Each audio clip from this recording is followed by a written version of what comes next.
রবিবার রাতে আগরতলা শহরের একাধিক কালীপুজোর প্যান্ডেলের উদ্বোধন করেন মুখ্যমন্ত্রী।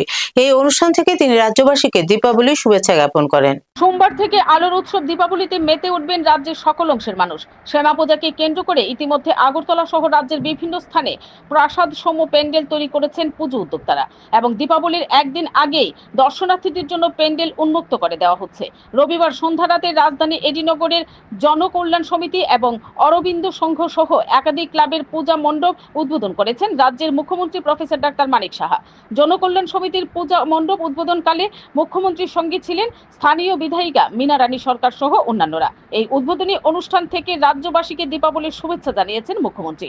Bureau report, BTV Tripura news. না, আমরা তো আজকে আমি অনেক জায়গায় আমি গেছি। আলোর উৎসব দীপাবলি আমরা সবাই জানি।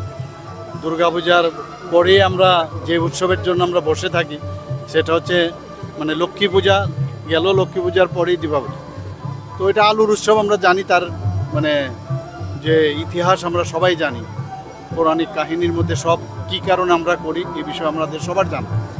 তো এই উৎসবকে কেন্দ্র করে অলরেডি আজকের থেকে বিভিন্ন জায়গায় কালী পুজো হয়, দীপাবলির সাথে কালী পুজো হয়। তো এই কালী পূজার বিভিন্ন মণ্ডপ আমি আজকে উদ্বোধনও করলাম। মানুষের মধ্যে একটা আনন্দ উচ্ছ্বাস আমি দেখতে পেয়েছি এবং মানুষ চায় আমরা বিশেষ করে ত্রিপুরাতে জাতি জনজাতি আমরা মিলে একসাথে আমরা এই ত্রিপুরাকে সামনের দিকে এগিয়ে নিয়ে যাবো, সেটা আমি দেখছি।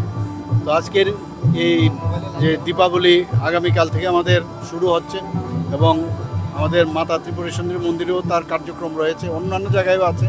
আমি সেই উপলক্ষে সমস্ত রাজ্যবাসীকে আমি হার্দিক অভিনন্দন ও শুভেচ্ছা জানাতে চাই।